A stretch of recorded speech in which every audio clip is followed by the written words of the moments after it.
T-Wolves win it 141-125. So now the West remains really logjam. 3 teams at the 6, 7, and 8 seeds.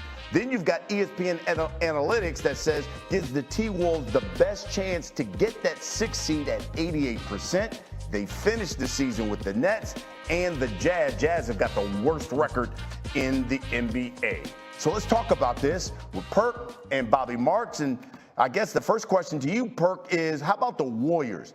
They get the advantage here with that win. Now they're right there in the 6. Do they need to avoid being in the play-in to make a deep playoff run, you think? They do, but let me give a lot of credit to Adam Silver and the NBA for adding the play-in tournament. It has been one of the best things that has happened for the NBA because we've been actually in the postseason for the last month and a half. So let's get that out the way. But yes, the Warriors do need to get into the postseason. You get a week off, being able to rest. You got old vets over there, and Steph, Jimmy, and Draymond get an opportunity to get their rest, get their legs up under them. Think about where they were before Jimmy Butler started, right? They were 10th or 11th in the Western Conference, so they had to make up so much ground and play at a high level that getting a week of rest and staying out of that play-in tournament is going to do wonders, especially for Steph Curry. Bobby, you agree? Why is this 6th seed so critical, you think, for the Warriors?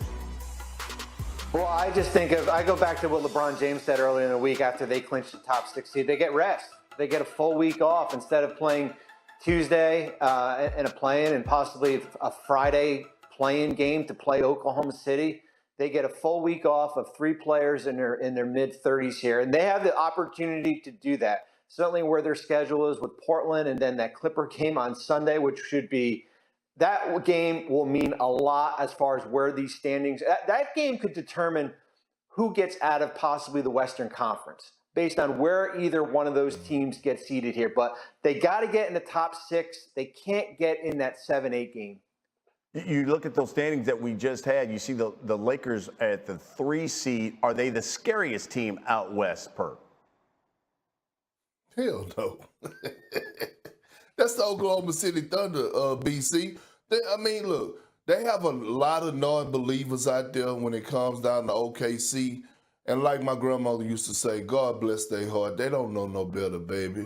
Because OKC check all the boxes. They've been the best defensive team in the league. They have a bona fide superstar who's going to win MVP in SGA. He's going to win it. And then you have 2 bigs that can anchor your defense. Everybody was wondering, can Isaiah Hartenstein and Chet play together? The answer is yes, because Chet's ability to be able to stretch the floor. Also, you have Jalen Williams. He's finally getting his legs up under him. They have great depth. When you look at Isaiah Joe, Aaron Wiggins, Alex Caruso, and Luke Dortz, this team is the real deal. The Thunder are still my favorite and my pick to go to the NBA Finals and represent the Western Conference. Okay, if that's the case, Bobby, do you favor the Thunder or the Field in a 7-game series? Well, the knee-jerk reaction would say the Field based on the MVPs in Golden State and Los Angeles and certainly in Denver here. The eye test in my head says Oklahoma City. I mean, this team's been the most dominant team all season long. They've got the likely MVP in Shai Gilgeous-Alexander. They've got depth, and they've got a lot of different ways that they can match up with you. They can go big with the 2 bigs with Hartenstein and Holmgren. They can go small with Dort and certainly Caruso if they want to do that. And then Jalen Williams. Nobody talks about Jalen Williams as that second guy there. For me, it's Oklahoma City against the Field any day of the week right now. Okay, if that's the case, then who do you trust more to make a deep run to maybe challenge OKC? Is it the Lakers or the Warriors, Perk? I got to go with Golden State. And look, I know the Lakers, been playing some beautiful basketball, but Golden State has an identity defensively. We heard LeBron James talk after the Oklahoma City game after they took that L, and he was saying they're still trying to find their identity. Well, Golden State is not in that position. You have 2 guys in Jimmy Butler and Draymond Green that are so special defensively that the rest of the team feeds off of them. You have a guy, Jonathan Kuminga, who comes in off the bench with his athleticism, who's, by the way, since returning from injury, has done an outstanding job of playing his role. Pajemski, he's no slouch defensively. And then you have the light-skinned brother with the green eyes that is capable of putting up 40 on you. And Steph Curry, I'm going with the Golden State Warriors. I love it. All right, let's stay in the NBA, but let's go to the East here. And how about the Knicks? Jalen Brunson on the road visiting the Detroit Pistons. And this is the first quarter campaign. The steal. Look at Precious Achiuwa over Isaiah Stewart. In your face. Knicks led by 6, though, at the half. But let's get to the third. Things got chippy. Dennis Schroeder runs straight into Jalen Brunson and then stands over him. Well, you want to talk about disrespectful. Precious Achiuwa pushes Schroeder. And then look at this here. A couple possessions later, PJ Tucker pushes down Schroeder. He stands over him. So we go back and forth here.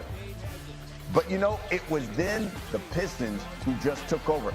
Knicks only scored 7 points the last 6 minutes of this game. Meanwhile, Cade Cunningham went off. Cade Cunningham couldn't miss. He had 36 points, 8 assists in this game, and the Pistons beat the Knicks again, 115 to 106. So now the Knicks nearly locked into that 3 seed. Pistons most likely locked into the 6 seed. ESPN Analytics giving the two teams a 64% chance to meet in the first round of the Eastern Conference playoffs. Last time these two met in the first round, 2020, and it was the Pistons who won that series 4-1. Perk, if that's the case, and let's say the Knicks are one and done in the playoffs, what does that mean, you think, for Tom Thibodeau? Well, I'm going to tell you this. Those 50 wins that the Knicks got, that's fool's gold. Because they haven't got one single win when it comes down to the top dogs in the Eastern Conference. So when I'm looking at a game last night, a possibly matchup that you're most likely going to see in the first round if you're the New York Knicks, why do you rest OG Anunoby? Why do you rest Mikal Bridges? You should be trying to send a statement and send a message to put doubt in this young team in the Detroit Pistons that say, nah, y'all can't mess with us. But instead, you let them go off. Cade Cunningham has an MVP-type performance. And I'm looking at Tom Thibodeau right now, and I'm saying, you're on the hot seat. You're under pressure.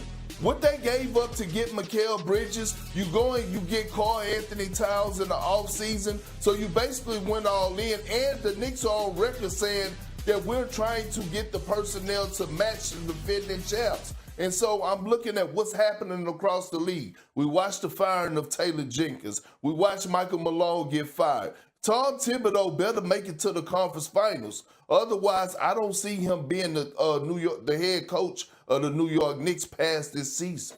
Bobby, your thoughts on that? Well, listen, you go out and get Karl Anthony Towns and you give up 5 first-round picks for Mikal Bridges, and the goal is not to lose in the first round or